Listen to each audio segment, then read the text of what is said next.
I'd just like to ask you what the Taft-Hartley Act is, and how it affects labor, and how we might move forward under the Obama administration, particularly if you're in Congress, with some changes to the Taft-Hartley situation. Taft-Hartley was passed in 1947 by a Republican Congress to outlaw everything that labor had been doing during the New Deal to organize. It got rid of the mass picketing, the secondary boycotts, basically everything that allowed labor to go out into the streets. And it put back in place, ultimately, the power of the courts to enjoin strikes, which for a bubble in American history, the courts had no power to do. And during that period, 1932, when Norris LaGuardia Act was passed, stripping the courts of their power to issue injunctions to stop strikes, until 1947, when the power was at least partially and then ultimately in toto restored, labor ran wild. And that's why we have a labor movement today, because of that huge big bang that took place in this period when there were no legal restrictions on labor. So Taft-Hartley put the kibosh on the kind of organizing that labor did during the New Deal. So when conservatives say, well, it doesn't organize, people don't need it anymore, it's because there are all these restrictions on it. What is your sense of the future of the labor movement today, and even the card check move to get that implemented? If you go to chapter 12 of this book, which was written in 1991 and has been reissued in a revised edition, I wrote a long afterword for which I never get credit, I have to say, that brings it up to date to today. There's an argument that we ought to adopt the Canadian law allowing card checks, which is a 50% sign you've got a union. And at the time, that was a very controversial act with organized labor. They didn't like me for saying that, because they had another proposal for striker replacement, that nobody could be fired during a strike. I got tons of criticism for that. Why are you arguing for card check when we're for striker replacement? And it's one of the things for which in the end I don't get endorsed by the official elite at the top. But now what I argued for in chapter 12 of that book is the AFL-CIO line, and it's kind of a great pleasure to me that the Employee Free Choice Act takes up this proposal that I argued at a time when everybody in labor at the top, in the official part of the labor bureaucracy, was pushing another proposal. So what do you think will be what will happen to it? What will happen to labor under the Obama administration? Well, I think that unless this is one of the reasons I'm running, I'm not making this a big issue in the campaign, unless my fear is that the Employee Free Choice Act will not pass because it will be zapped by a Senate filibuster.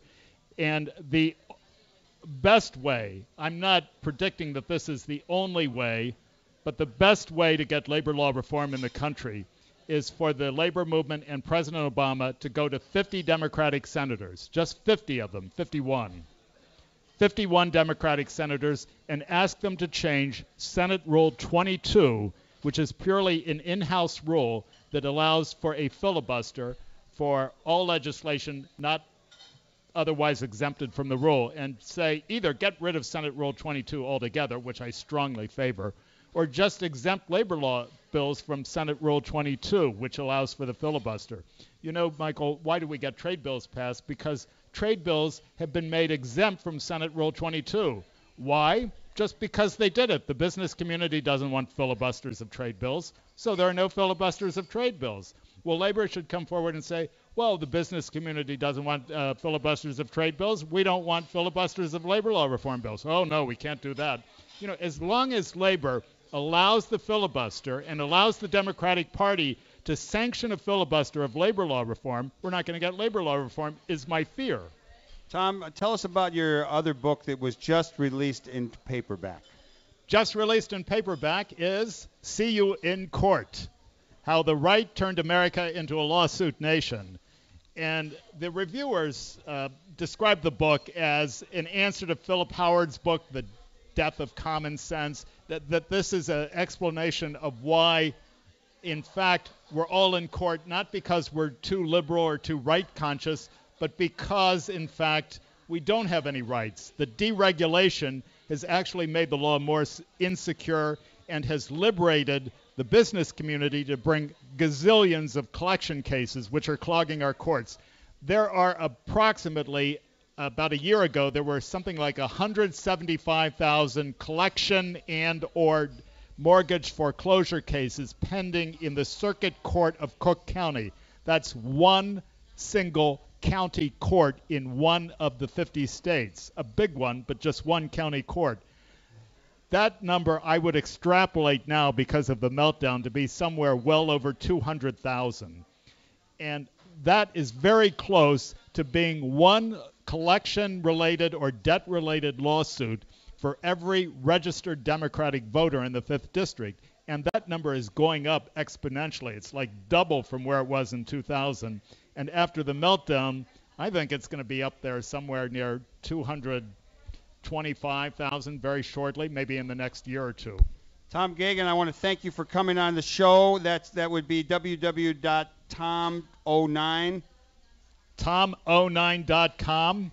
That's where the voters of the 5th District can find out in their research as to which of the 12 to vote for, find out all about our campaign, raising Social Security, single payer, stopping the bank bailout, putting in interest rate caps on banks. Big round of applause for Tom Geoghagen. I'm going to make a couple of announcements.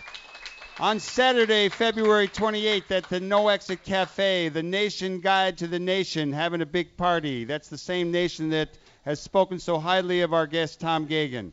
On Tuesday at the No Exit Cafe, an old friend of mine, Reese Ehrlich from the Free Speech Movement at Berkeley, will be talking about his book, Dateline Havana. That's this Tuesday, 5:30. The doors open. Talk is at 7.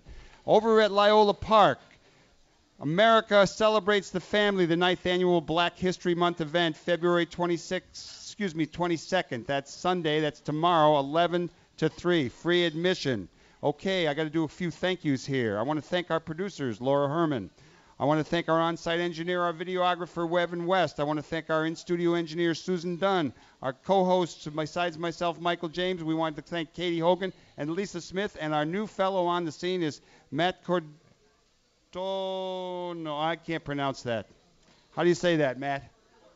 Cordenoy. Matt Cordenoy. I couldn't read my handwriting. Okay, I want to encourage everybody to do good in the world. The world needs all the good that you do. And we say all power to the people. Over and out. All right, it was fun. I didn't harass you.